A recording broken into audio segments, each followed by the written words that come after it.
Hi, and welcome to Lunch and Learn. I'm Liz Taramina, and we're here to talk about Edulastic. Edulastic is a test and assessment platform that teachers can use in order to check for understanding for their students. And so today we're going to take a look from the teacher perspective a little bit about why teachers are choosing to use this platform to assess students and how you guys can support your students at home.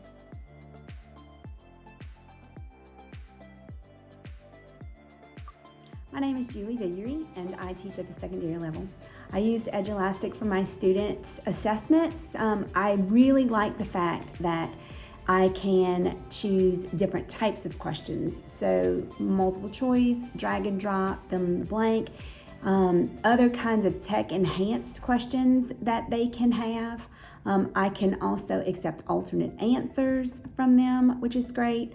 It helps me to evaluate what they know in several different ways. So when the students take tests, they can have access after their testing to see where they answered correctly or incorrectly. And as a parent, you can help your student by going through those assessments with them. You can see the level at which they're asked to test. And you can also see different types of test questions that they may see on their state tests. So the ability to have lots of different test question formats really helps students with critical thinking and takes away from the memorization, so that way they have longer lasting knowledge bases.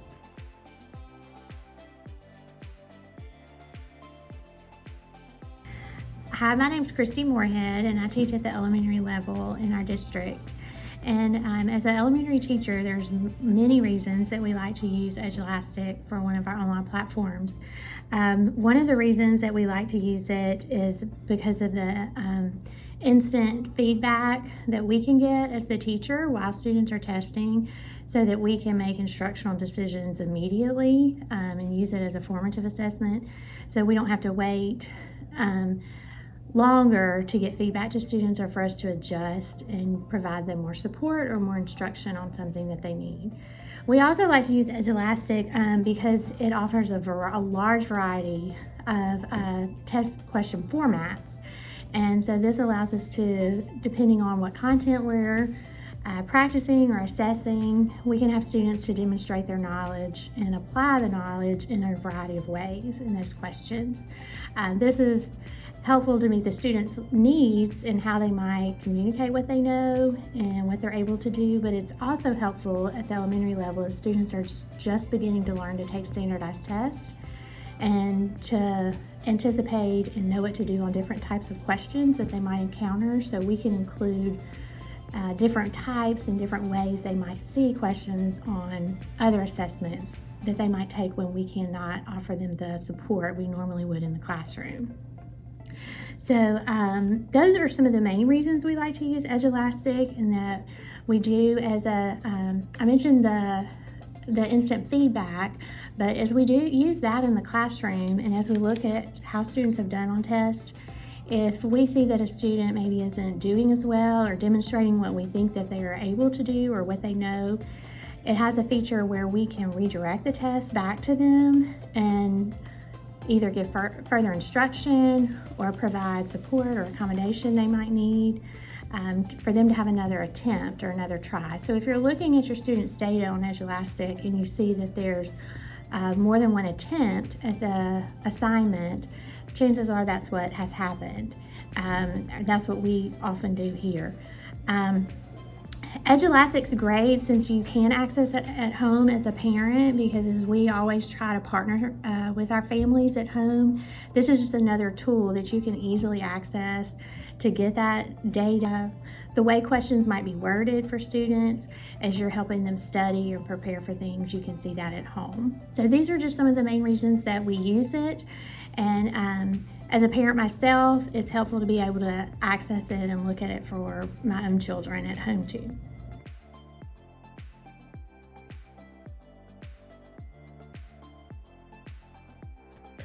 So to sign into Edulastic, your student simply needs to sign in with their Google account. Edulastic.com and simply click Sign in with Google. and they'll use their student email address and their lunch number as the password. Now, on the dashboard, you'll see I'm on the assignments page. And notice I am in all classes. And as you can see, none of these classes have anything currently assigned to them. So I'll go to my navigation bar and I'm going to click on grades. Now this is going to show all of the assessment. If the score has been released, I can also click to review that, and I can click to see exactly what questions my student missed, and I can go over those questions again with my student to see what it is that they didn't quite understand and help them in that way. So let's take the skeletal system test, but you can see the score is a 61 here because I only answered 14 out of 23 correct. So I'm going to click on review, and it's easily color-coded here. You can see all of the green are correct, the red are incorrect, and then one of the good things about Edulastic is teachers can give partial credit or choose to manually grade things for that reason as well. And I simply click on my arrow and it shows all of the questions here. Notice the performance summary over here. It just gives you a nice visual here to show how the student is performing in this particular skill. And it'll also have any feedback down here if you need to be able to do that. So one of the things I like to do as a parent, I go through and I like to click on the ones that my student has missed. And you can see that the teacher has released not only the score, but also what the correct answer should be. And one of the good things, you can see how long the student stayed on this particular question to work on it. And so I would like to go through here, read the question with my student, and then go through the answer choices and say, you know, what is it that I thought was correct about this question, and what actually was the correct answer and why. I have a drop-down menu over here where I can scroll through each one of the questions if I want to. And but one of the things I like to do, I just click or whatever the title of the test is, and then I just simply navigate to the next question. One of the things I've noticed from my personal students is that they don't want to go back through the test if they don't have to, but I think they understand the importance of going back over what they missed, and so that for the next time they'll say, oh, okay, I know this. And a lot of times that's what's good about an assessment is they figure out what it is that they did wrong and they'll correct it for next time. Or it may be that that's the moment that the light bulb goes off and they actually learn that. Now, as you can see right here, it's a select all that apply question. And these can be really difficult for students sometimes when there's a lot of different options for them to choose from, because sometimes they question themselves, maybe second guess themselves on, you know, and this one doesn't even tell you how many to choose. If it said select 2 options, at least they know that there's 2 correct things. This one just says select all that apply. So as you can see here, my student has selected 3 incorrect answers, in which case all of the ones they did not choose were the actual correct answers. And it could be that the student just didn't understand. If you read through the question with them, you can say, what is it that you didn't understand about this? Or you may notice, did you think it was a select all that should not apply question? Because that appears to be what the student selected, the ones that did not fit in the group. And so you can kind of have those conversations with them. Notice 0 out of 1 for this particular question. Another thing you might notice is the play button in the top left-hand corner. And a lot of times this is going to be available in Edulastic. Again, another reason that teachers like to have this ability is that it really supports students, younger students who may need larger words and larger terms read for them so they can hear it and help them process it. And then, of course, it's a great accommodation for students who are auditory and they need that additional support. And so if you click the play button, you can hear how it's read to the student. There are 2 main parts of the skeleton. One part is the appendicular skeleton. What bones are including in this part? And it'll also go through the answer choices as well. So I'd click back on the test here and I would continue to move through the questions to try to figure out what it is that my student did not quite get or did not quite understand. This is a drag and drop question with a drop down menu. So it says pick the right options in the drop down below. And so they would have had a little menu here where they would click the drop down menu and select what should go in the blank. And obviously the 2 correct answers were here. Unfortunately, they selected the 2 incorrect answers. So again, having those questions, maybe pulling out notes again and say, bones are made mostly of, and let's go back and look at your notes. What are they made out of? And then you can help them with that background knowledge for next time. All right, so I'm going to click back on the grades option, and there may be another assessment that I want to go back through or just simply review some of my students' scores. One thing you'll notice here is 2 attempts.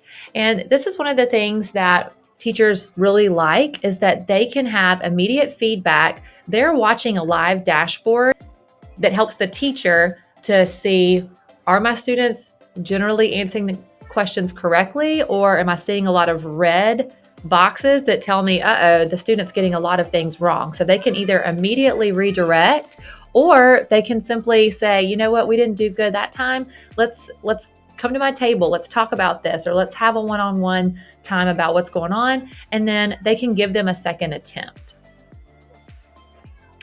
Notice some of these do not have a score listed here. So if I click on review, you can see right now your responses are being reviewed by your teacher and grades and feedback will be released shortly. If you see that, that possibly means that the teacher had some manual grading things, or it may be that some students were absent and they don't want to release the grades yet until all the students have actually taken the assessment and any manual things have been graded. So just check back at a later time or connect with your teacher via email or school status and say, hey, I'd really like to go over this particular assessment with my student. Is it possible for you to release those grades? Another option in the navigation bar is My Classes. And when you select My Classes, you can see the active classes that your student is involved with and which classes are actually using Edulastic for assessments. Doesn't mean they're using them for all of the assessments. It simply means that these are the teachers that have chosen to use this as an option for an assessment platform. And you can simply click Visit Class, and it'll take you back to that original dashboard, and you'll see that class in the top right-hand corner, and you'll be able to see what assignment that particular teacher has given. Again, a lot of times when the teacher posts those assignments on Edulastic, they have posted the assignment for that moment. And then once they have stopped the test, it will take it off of the student's dashboard, which is why you would navigate to the grading tab in order to see the completed assessments, the titles, the dates, and of course, be able to review that with your student. So that's all for Edulastic. I hope that you're going to be able to feel confident in navigating Edulastic and helping your student at home. Thanks again, and join us next time.